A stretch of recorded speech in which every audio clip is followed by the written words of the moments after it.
Great. Okay. Well, we'll get started here in one moment. It's wonderful to see everyone popping into the Zoom room. One more minute and we'll get underway.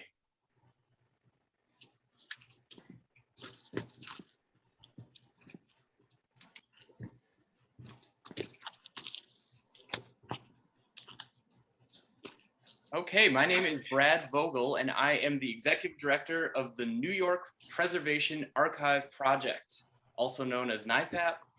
We are all about the history of the preservation movement in New York City. Now, a lot of people think that means that we are about buildings. We are about historic buildings and architecture. We're also about historic neighborhoods. And I think most importantly, we are also about people, because so often in New York City's history, those historic neighborhoods and historic buildings would not be there if it were not for the people who actually do the work to advocate for these very special places. So tonight, it's really my pleasure to introduce a brand new series that NYPAP is putting on. And we have a lot of help in doing so. And I want to mention one person in particular who's here with us tonight, and that's Jeanette Lazo, who is our Jeffy Fellow. So thank you, Jeanette, for all of your work in helping to put this together. But their new series is called Inspired by Grassroots Stories, Community Architectural Advocacy.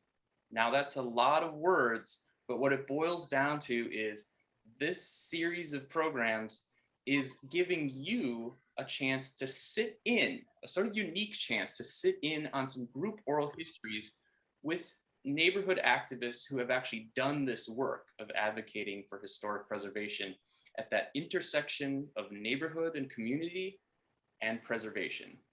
So that's what this series is all about. And tonight we'll be hearing from some great folks in Elmhurst, and they have done all kinds of things. We probably won't have enough time to cover everything they've worked on, but we're really looking forward to it. I do want to say one special thanks as well to the New York State Council on the Arts, or NYSCA, as many of you know it. They really have come through to support this series.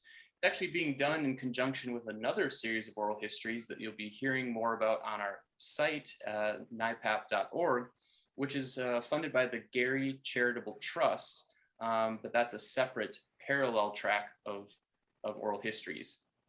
I also wanted to thank Pat Reisinger, who has been a great support to our efforts and really helped initiate the idea for this, and also funds our Reisinger Scholar, who helps out with NYPAP in a variety of ways. Now, I also wanted to acknowledge the Historic Districts Council, because HDC has done work over the years to lift up some of the neighborhoods that we'll be talking with in this series through their Six to Celebrate program, which is also a program that's funded by the New York State Council on the Arts, or NYSCA. So thanks to HDC for sort of helping to pave the way for this. Tonight, there will be no direct questions, because Kelly Carroll, who I will introduce shortly here, is our moderator. I am so glad to say Kelly is just a force for preservation and for education about preservation. So I look forward to introducing her shortly, but Kelly is going to be moderating tonight. If you have questions, feel free to put them in the chat. I will then feed some of those to Kelly, and if she has time or the bandwidth, if it fits in, she may ask those of our panelists tonight. Kelly is also going to tell you more about some of the other programs that we have coming up, so you can stay tuned for when those crop up on the calendar. But Kelly Carroll is an independent preservation consultant. She is also an instructor at NYU, and as many of you know, she is a proud resident of Bay Ridge, Brooklyn. So without further ado, I would love to introduce her to you, Kelly Carroll. Take it away, Kelly. Thank you so much, Brad. And I want to thank NYPAP, you, Brad Vogel, and Jeanette Lazo, who I am meeting for the first time tonight, I guess, on Zoom. Hello, Jeanette, for this opportunity to talk more about our history of our community's preservation campaigns. And Before we jump in tonight and speak with the Elmhurst History and Cemeteries Preservation Society, Jennifer and James have graciously joined us this evening.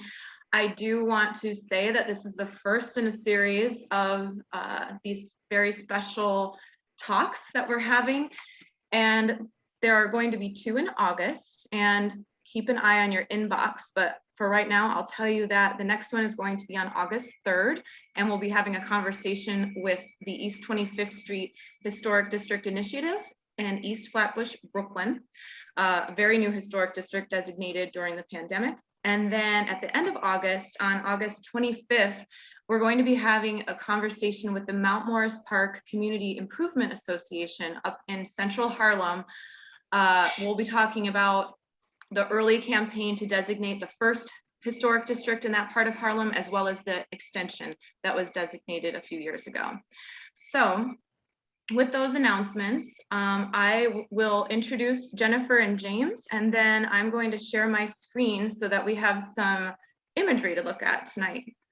So Jennifer Ochoa is a neighborhood activist advocating against injustices through education and preservation. And James McMenamin is the vice president of both the Elmhurst History and Cemeteries Preservation Society and the Newtown Civic Association. He is a lifelong resident of Elmhurst, conducts walking tours, and writes on topics of history and the community.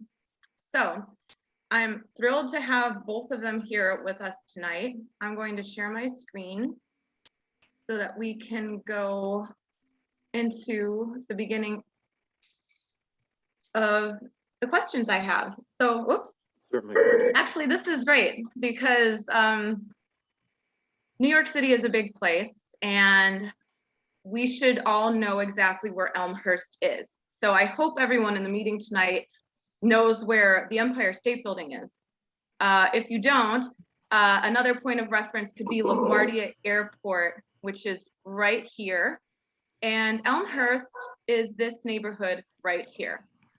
So with that, my first question for James and Jennifer is, you are a relatively new community or preservation organization.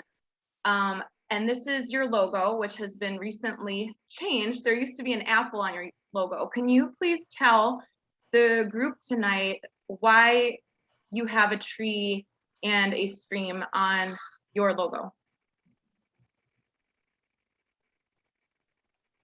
Jennifer, would you like to begin? Basically, when we started, we didn't know whether or not we should go with something very symbolic. We were looking for something symbolic of Elmhurst, and what was something typical or iconic of old Newtown was the pippin apple. So we were considering using that as our symbol representation.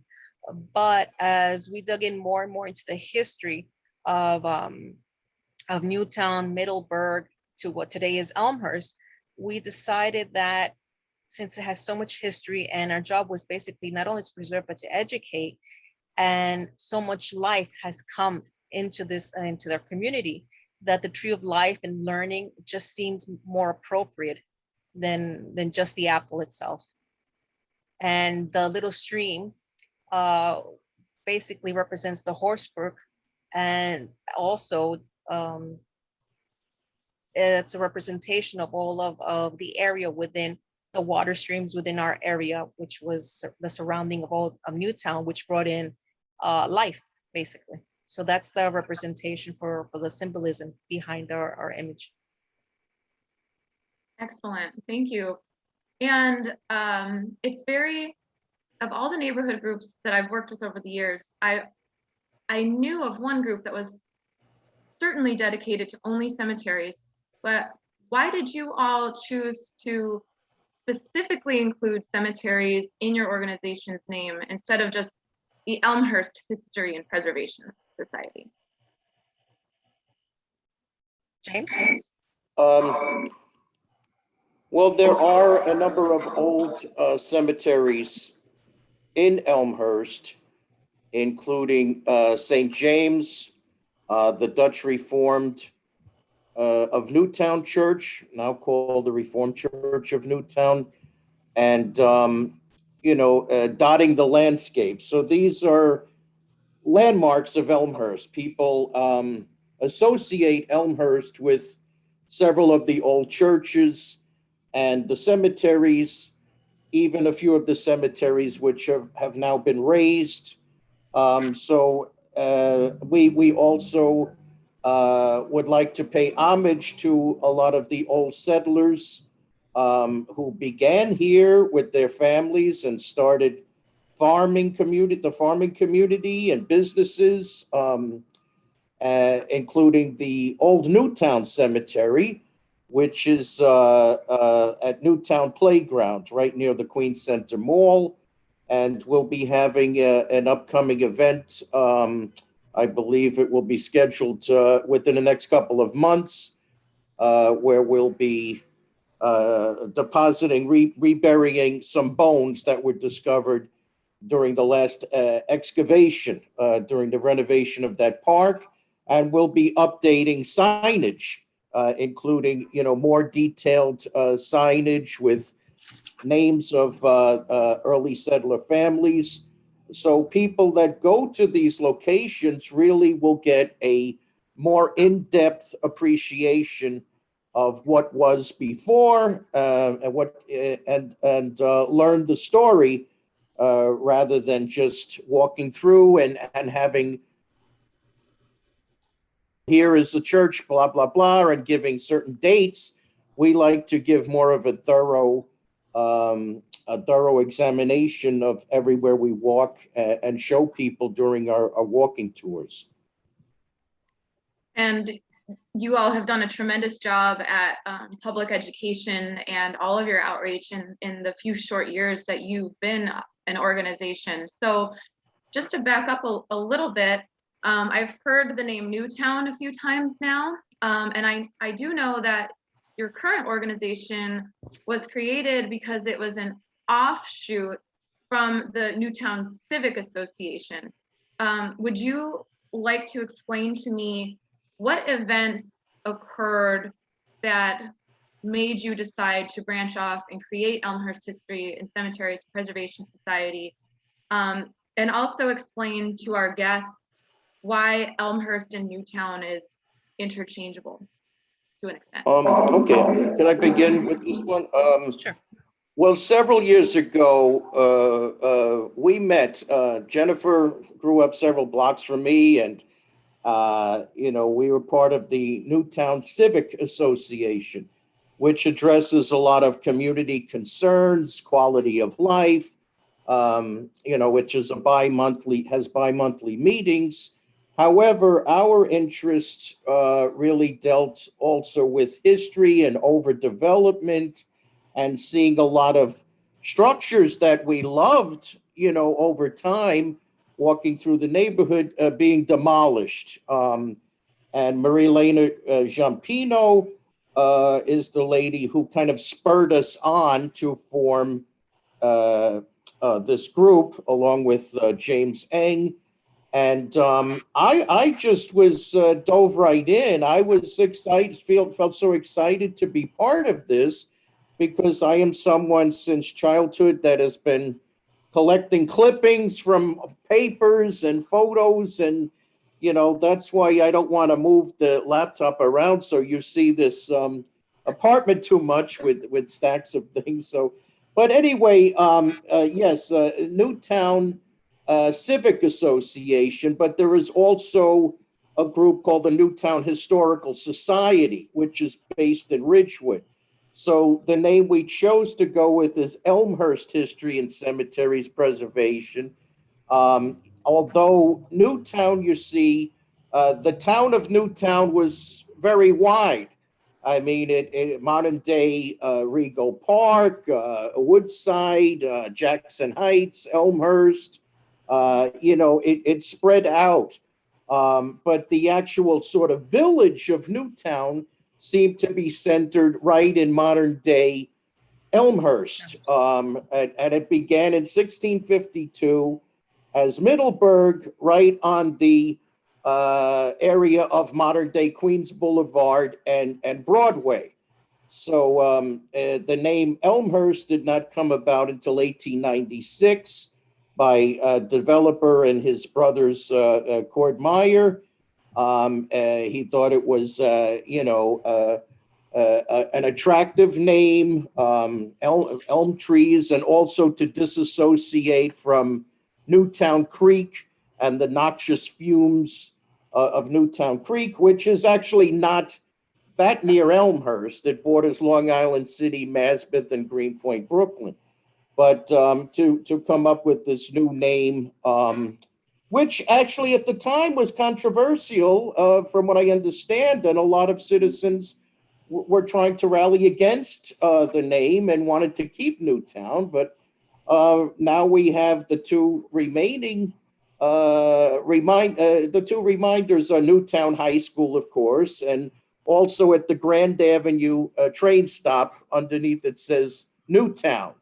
So that was our early name from, I believe, 1664 to 1896. Yeah.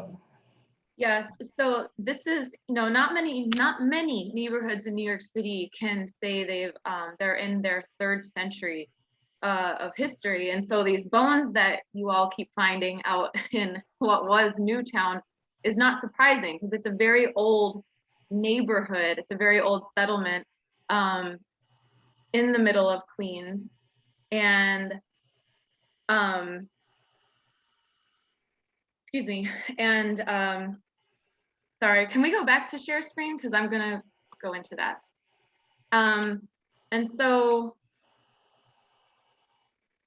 I know that one of the vestiges of this very old part of Queens was there was a remaining Dutch farm, which was last updated in the 1860s to look like this.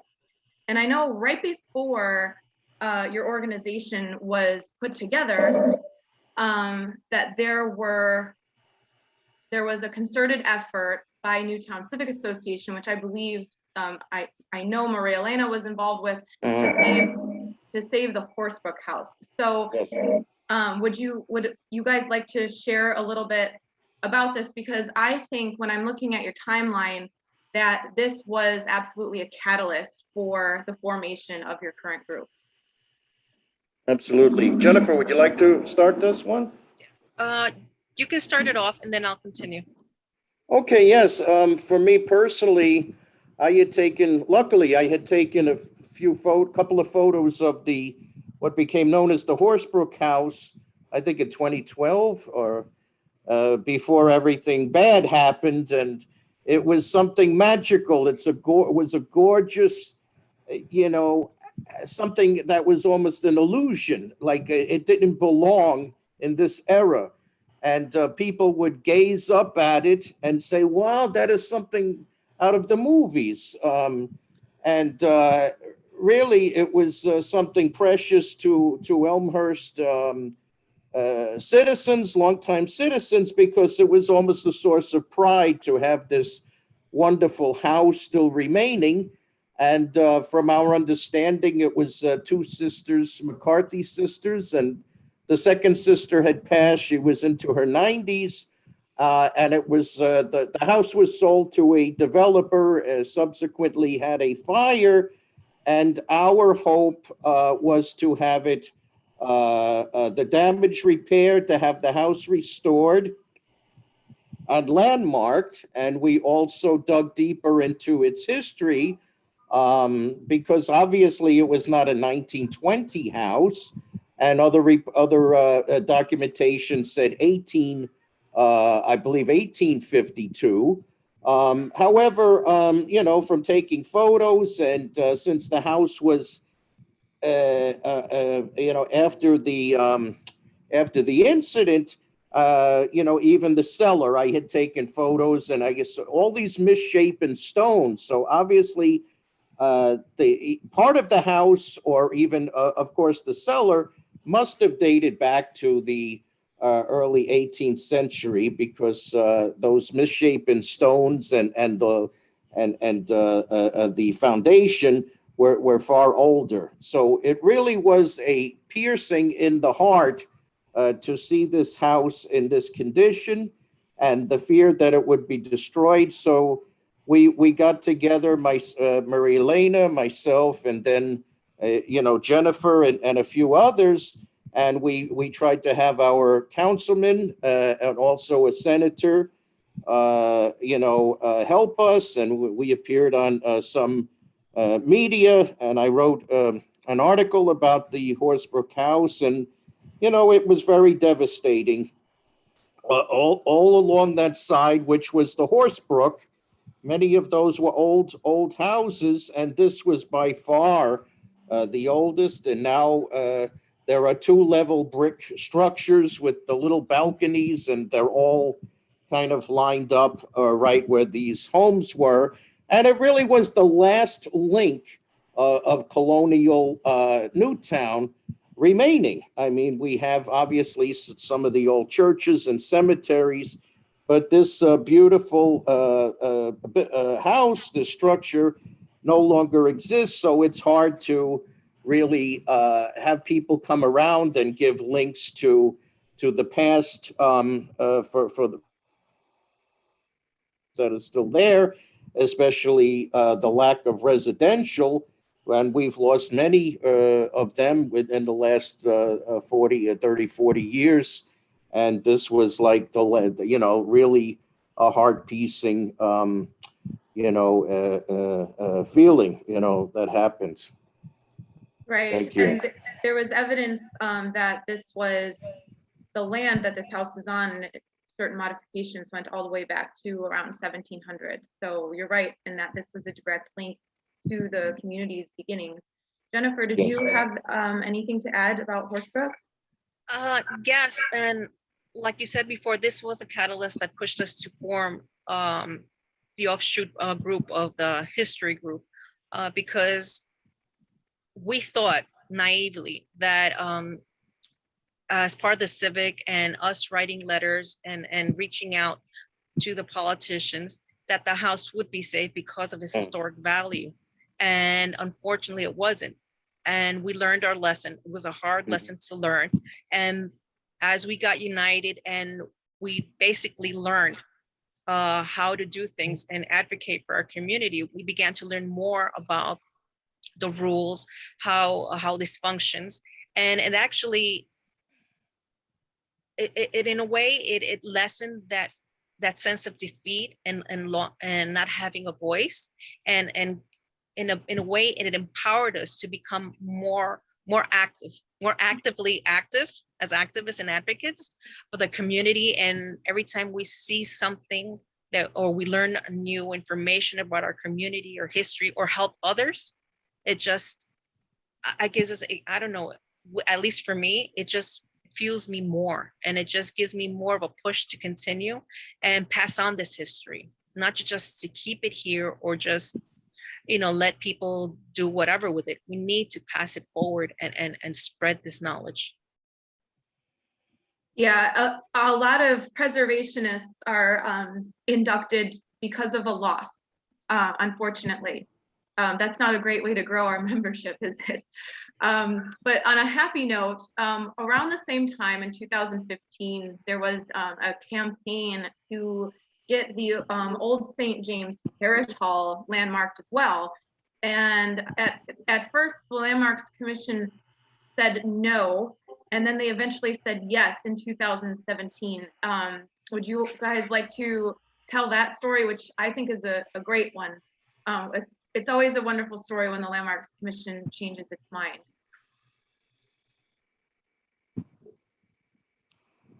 James? Okay, yeah, this was a major push by the Newtown Historical Society, and we thank them so much for that.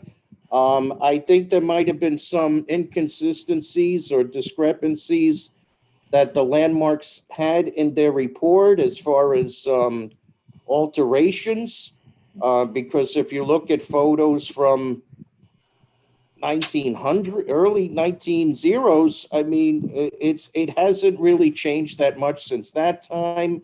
There had been a steeple and outfitted in the front with a little sort of porch. But as you can tell, this is the 1734 to 1735 structure that has been there. So it was old during revolutionary times. And for that reason itself, I mean, General William Howe, who had his headquarters nearby, was here, and Lord Cornwallis, and a future king, King William IV, came here. He was only 14 years of age. So this structure, this church, was the only one left unscathed by the British troops, who were encamped all the way up and down Broadway into Woodside and up and down modern Queens Boulevard. There were several thousand British troops, and they used the Dutch Reformed Church across the way. They used the First Presbyterian Church, which they basically destroyed. They used a lot of the churches, for kindlewood, and took furniture, and basically were very abusive because they took livestock and, made themselves at home.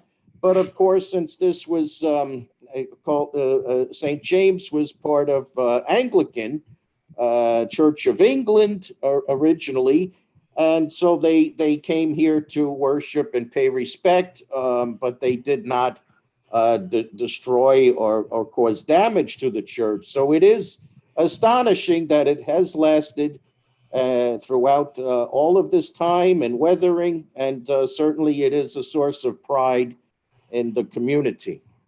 Absolutely. And it's also your community's newest landmark. It was designated in 2017, and it was your organization that brought this building to the attention of the Historic Districts Council.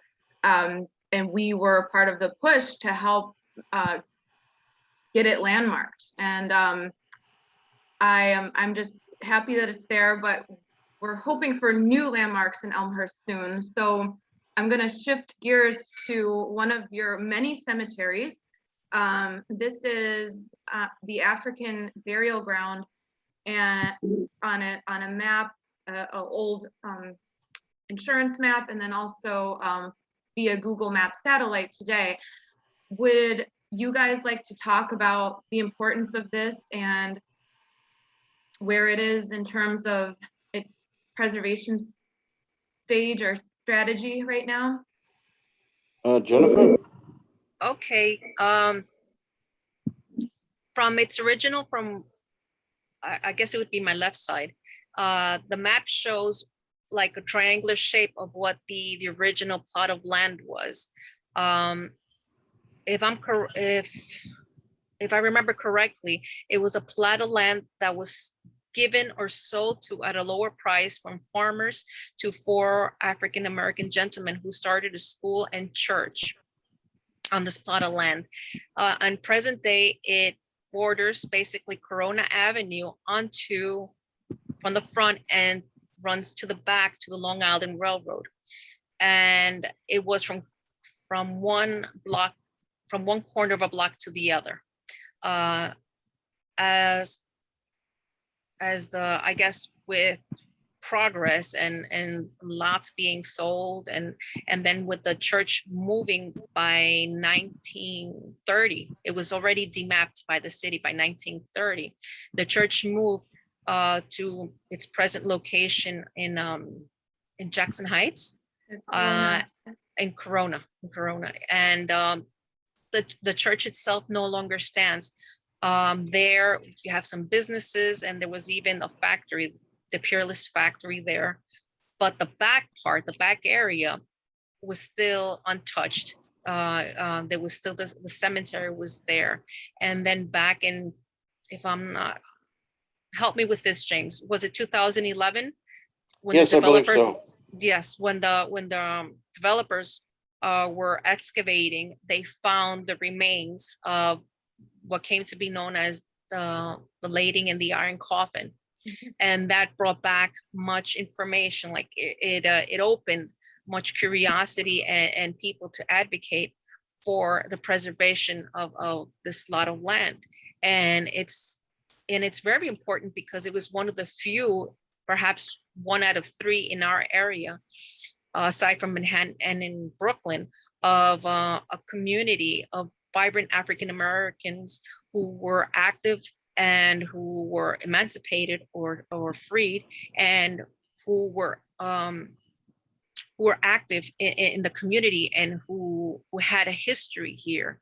And that was back in Newtown. So, and this was a burial ground. Another thing that I also like to highlight also when talking about this is back then, when an African-American person did not belong to a church, they were not allowed to be buried in a cemetery or holy ground.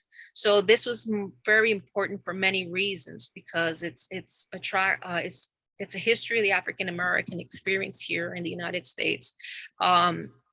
Also, to the people who were buried there, their lives, their history, we owe something to them out of respect. And also we have to have a more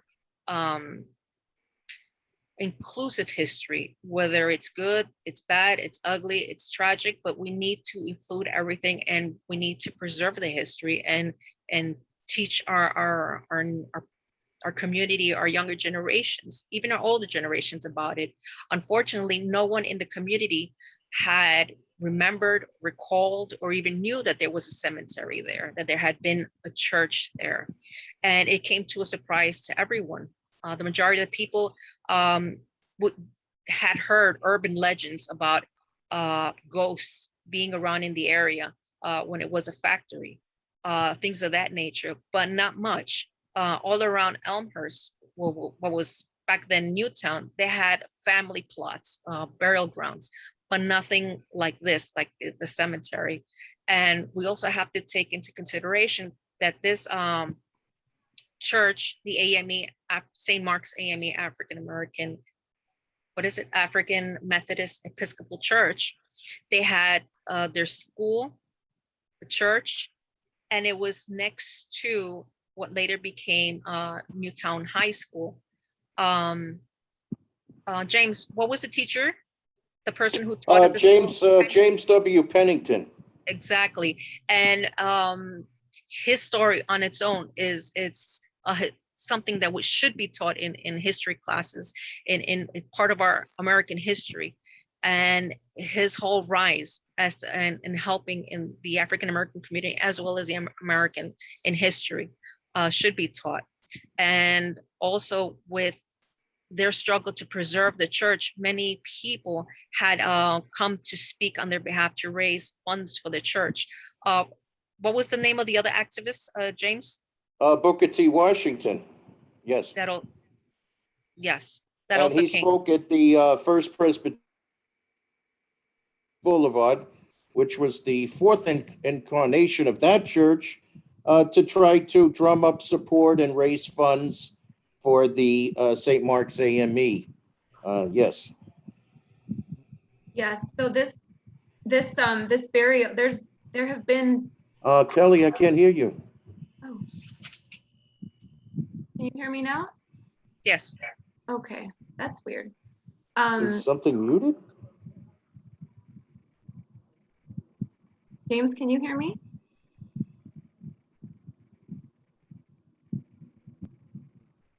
I'm going to continue to talk. Yes. There were burials here. I can't hear Kelly. Since the graveyard was established in 1828, and there are still burials in this plot of land. So that's the key factor to take away, is that there are still hundreds of people on this plot of land. And I want to know, before we move on to our last topic, which is the Yanta House, what was the last thing that the Landmarks Preservation Commission communicated to the group about the significance of this site?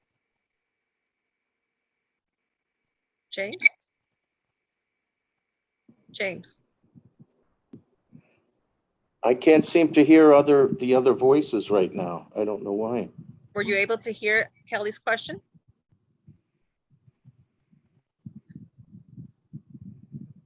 So basically, to my understanding, recollection, the site itself it was still under review, and there was a situation in which they were considering the idea that much had been altered, and the first study that had been done, which stated that they were estimating over about 300 remains still interred in the area, that was not supposedly not an accurate estimate, and that with the constructions that occurred throughout the decades, from it being raised, the back part having private homes being built, the front side facing Corona Avenue, store fronts being put up, and then ultimately in the mid 20th century, the factory, the Fearless factory that built machine parts and stuff for World War II, that much of the area had already been disturbed. And the remains, if any, were very few. And it came to a point that they were feeling that it wasn't much there. Since as a community and as a group, we kept pushing for it, and with the help of the HDC and our council person, the church, we also addressed the church and we allied with them in order to preserve something of it, or have anything done. The church came into talks with the developer. They're holding another study, and the last information that I got was that they had come to an understanding.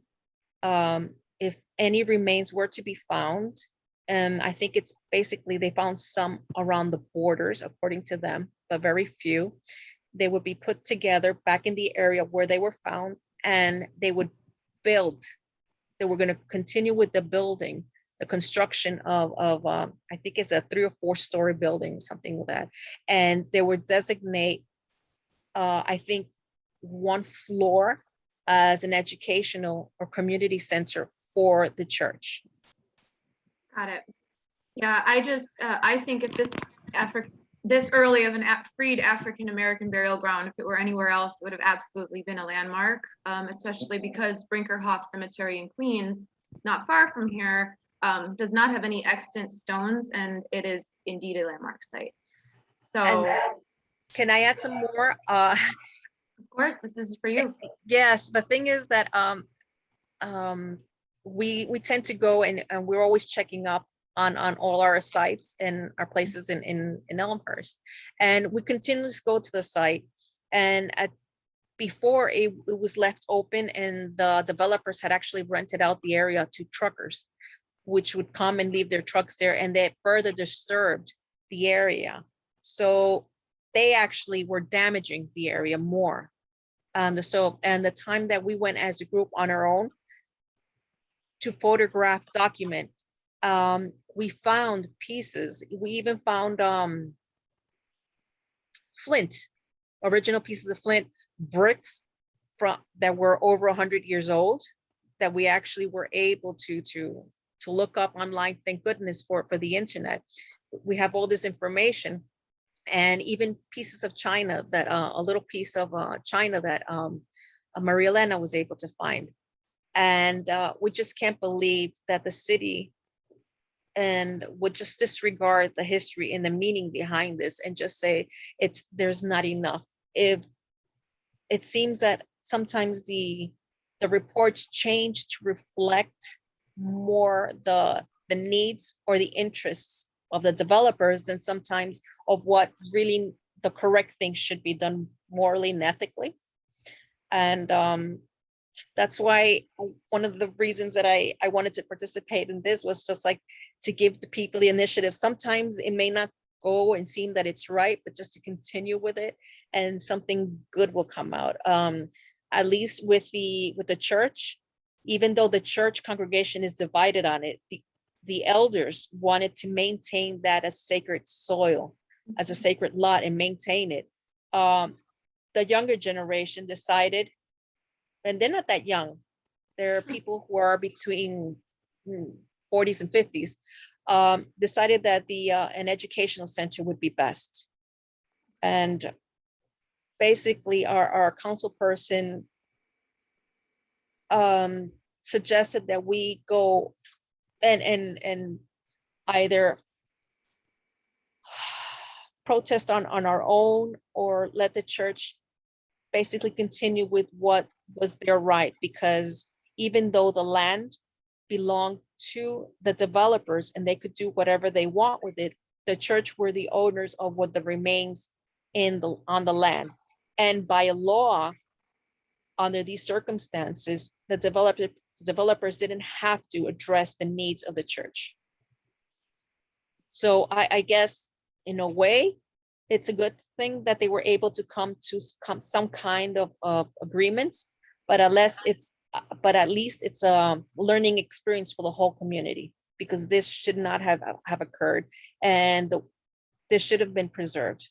This definitely should have been preserved, especially now with more awareness coming in to the lack of the knowledge that we have as a society of our own history and coming to terms with our own past.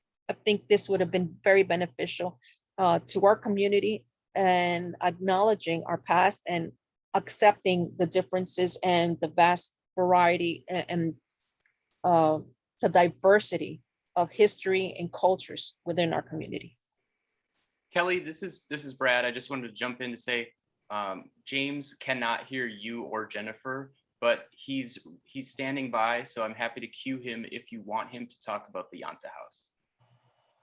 Okay, yeah, thank you so much. I feel terrible that he can't hear us.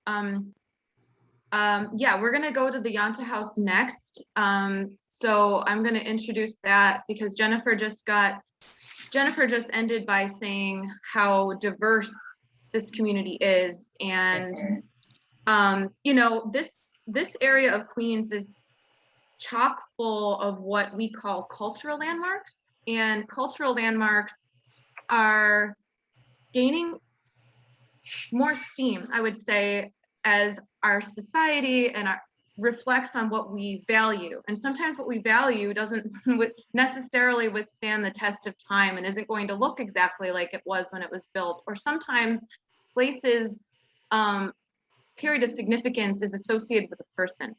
So I would love to hear about your current campaign about the Valentina and Alexander Yanta House. Brad, if you can ask James to speak, and then Jennifer, and then Yes. Sounds good. Yeah, I'll cue him right now.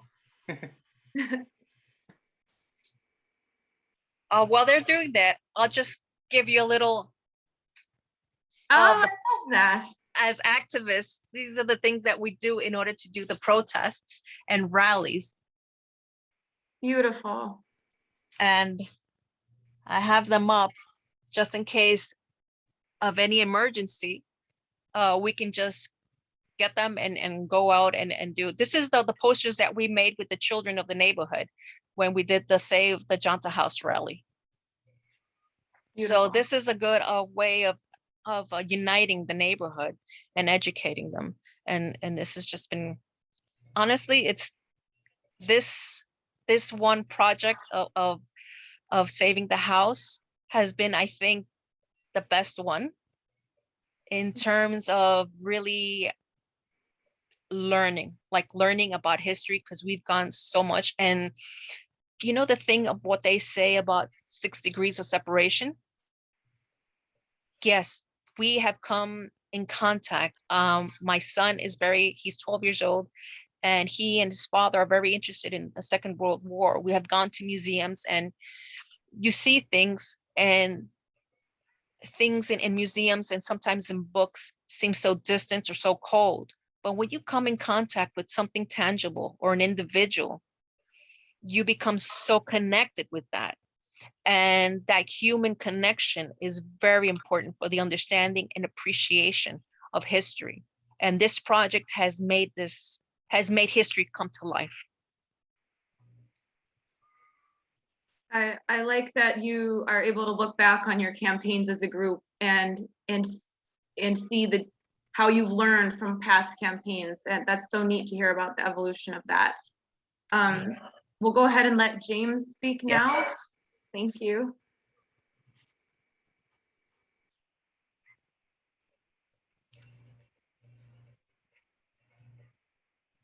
James is talking, but we can't hear. Can't hear him. Okay.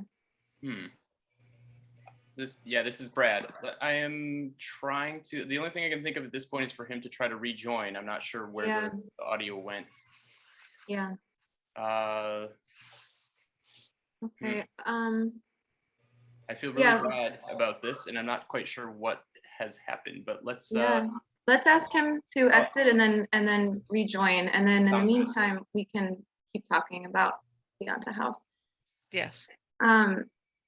So in what I find very inspiring, and I'm looking forward to more, is that recently the Landmarks Preservation Commission has moved forward with embracing more cultural landmark designations. They have recently designated the Truesdale House in downtown Brooklyn, which was an underground, very likely an underground railroad site of abolitionists. They have designated Conference House Park, which was a known burial ground of 8 generations of Native American people. And they are moving towards designating houses that may not be your most beautiful brownstone.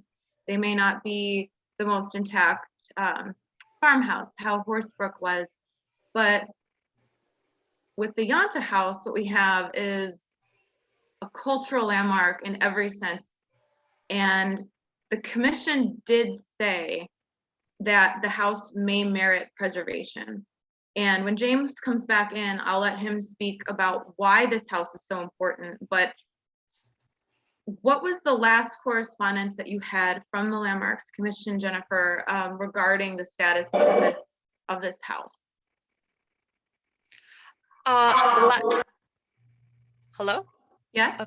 The last information that we got from the landmark was that they were reviewing. Basically, that was under review, and we're just awaiting for it to be calendared, and that's basically it. Got it. James, can you hear us? Yes, I can hear you now. Wonderful. I never went through that before. Okay. Thank you. Thank you, everyone, for your patience. So James, Jennifer just briefed us about how the commission said the house is under review, but I would love for you to, can you explain why this house is so important to not just Elmhurst, but to our country? I would say it's so urgent to save this house. I mean, it just represents so much for this immigrant couple who were just titans of humanitarianism, and how much they went through, how devoted they were to their causes. Mrs. Yanta, who lived to 107, and this woman accomplished so much in her life altruistically. You know, she was, I'm sure everyone can read her life story and learn about all she did. With total humility, according to her family. She was had quite a sense of humor, and would kind of downplay her role in history, and until, you know, perhaps the last several years of her life, she understood that she did have a legacy. You know, and it really is a tremendous, you know, a piece of not just of Elmhurst, but for anyone to learn their story. And also for Mr. Yanta, who Alexander Yanta, who passed away in 1974, he also was a renowned international journalist, interviewed many historical figures. And he did not need to be active in the war, but he was wounded and was a prisoner in a camp for an entire year. So it shows their strength of character and their will and the determination to live for the benefit of others. And also they were apolitical in the fact that Mr. Yanta had arranged to save, believe they're called the Vogel treasures, which were moved to Toronto, Yes. and then brought back to Poland in spite of the political climate. It was just felt that they belonged to the Polish people. So they did everything for the Polish people, but at the same time, it was all about for education. They collected manuscripts and rare books and maps, and that was their passion. And four garages behind it was where they held a lot of their storage. So this house itself dates back to 1911. It belonged to a plot that was a Christian Meyer, the brother of Cord Meyer, and you don't see examples like these anymore. I mean, now we're just looking at 1930s houses and saying they're rare, but here's a 1911 example, and it really is a beautiful house, especially when you go inside the attic. It's an attic with a little kitchen and a sink and downstairs, and it's a huge basement.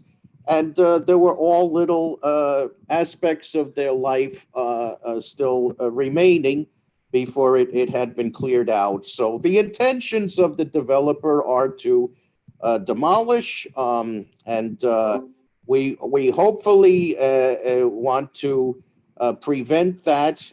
We've had several rallies there. I wrote a couple of articles. We've had the media there to bring attention to this. We've had letters of support from Poland and elsewhere, and including my sixth grade teacher, Mr. Straczynski. Even in his health in his 70s, he came by the other day last week and was texting me, but I was occupied and unable to see him, but somebody drove him by. And for a man who's ill of health, he wrote a beautiful support letter a year ago, in 24 hours. And that's why we say, come on, people, if you really hear this story, you will fall in love with this story and you will admire these great people. Write a support letter, and send it to the chair of the LPC to demand that this be further looked at and calendared before there's any further any damage or anything to this property that should be sacred ground. I agree with you, and it wasn't stated, but the most significant contribution of the couple was Valentina was at the heart of the Polish resistance during World War II, and she translated into English documents from the Polish underground Jan Karski's reports, which were the first reports of the presence of concentration camps in occupied Poland, and also what was going on in the Warsaw Ghetto. Her translations into English really let the world, the Allied cause, know what was really going on over there when no one knew yet. Both of them being of Polish extraction, we don't have any landmarks in New York City that are residential landmarks that speak to the history of World War II. And I can't think of a country that was more ravaged during World War II other than Poland. Why do you think that it would be, why do you think this house should be landmarked even despite its alterations? Do you see that as a problem? If I may say, the alterations, if any, are very few. So I don't see that as a problem. The main alteration that was done was to the front, and that was with the widening of the street. So they had to modify the entrance. Aside from that, I think culturally and historically, it has great significance, and even in the human aspect, just as a story itself of of the human, of the couple, because what they gave was not only for the Polish people, not only for the people of Elmhurst, their sacrifices were for all of the people of the world, of this world. And it should be documented. What they sacrificed was so much. You have to understand that Mr. Janta was a man who came from a very well-renowned family, almost like a blue blood. Their history dates back even to, I think, the time of the Crusades. That's how far back. Mrs. Janta's family was well-to-do. She was well-educated. They did not have to partake in the war. They could have escaped. They could have done so many things, but they went on. Ms. Janta lost her younger sister in the war, and her brother-in-law. She never really got over that. Mr. Janta also, he was touring the world doing reports. He was very well known for his reports and writings. He had already gone around the world. By the time he was 40, he had gone around the world, I think 2 or 3 times, doing information, writing, and all this stuff. And he participated during the World War, and they did so much. And like you had said with the John Karski, which Miss Janta, no one ever knew about her participation in the war, and her being the voice of the underground radio, Polish radio, SWIT, which means dawn, and everything that she did, because she was very, very humble. And she always wanted to highlight the Polish history, but also the work that her husband did. She did not feel, she felt more as his support system. And she was very humble about that. And she wanted to preserve his history. And that's when the more we spoke about and spoke to her, because she was my neighbor, and she saw me grow up, honestly. And when I came to the realization that it was the same person that I had met when I was a small child, it was just amazing to me. I couldn't believe how, her age, she was 107, and everything that she had accomplished. What they did, they came here, they, even after the war, they kept on giving of themselves to the community at large, assisting about 40 women who had been prisoners in a concentration camp. They were able to help them rehabilitate here, give them health aid, and help them set up new lives here in the United States. They were able to preserve artifacts of Polish history and send them back to Poland. They were not afraid to speak out what they thought, and they felt that above all, history and the arts and culture should be preserved. Mr. Janta had gone back to Poland, and this was during the time when communism was rising in Poland. And he wrote about it, not in a political way, but more in the aspect of more of a humanitarian way, and of acknowledging the history and the better or more positive aspects. He lost a lot of friendships and contacts because of that, but there was always respect. And that's something that we're lacking today, and that we should see them as role models because of what they did during the war, how they lived their lives after, and they kept continuing to give back. And the same thing with Miss Janta.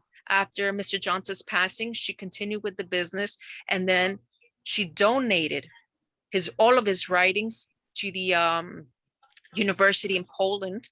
And aside from that, also in his honor, middle school was founded in New Jersey, which teaches children about language and culture, of the Polish language and culture. And the rest of her things after her passing, Mrs. Janta, more books, papers, documents were sent to the university in Poland. I don't recall the exact name of the university. And also, I think I think you can help me with this, Kelly. I think in SUNY there's a library. some There's, sort? yes, Or there's Alexander Yanta established the Polish room at the university, State University in the SUNY Buffalo in Buffalo, New York, which is where the couple lived prior to moving to Queens. So we hope that their house will be preserved, like some of their most of their personal effects. But in the meantime, I want to thank your organization for bringing this house into the public consciousness. Otherwise, it would just be another house with siding on it in Queens that someone would walk by and not necessarily know the importance of it. And your group in general has done such a wonderful job bringing these cultural landmarks into the spotlight that otherwise had been forgotten. So I think we need to stop because we've gone over, but I want to thank you both, James and Jennifer, for all of your hard work and for participating tonight and for all the volunteer work that you do for your community. Your group is doing amazing preservation work in Queens, and Queens is a hard place to do preservation work. Thank you so much, Kelly. Thank you for all you do as well. And may I say one last thing? September the 18th, there will be a street co-naming. Oh, And yes. it will be an event where the public can come and the sign right up from the Yanta House will be reading. I believe it's going to read Polish Heroes Way in honor of Yanta Polczynska, the couple, and at least we put that through, and it's wonderful to have that unveiled on September the 18th. That's amazing. Thank you for sharing, James.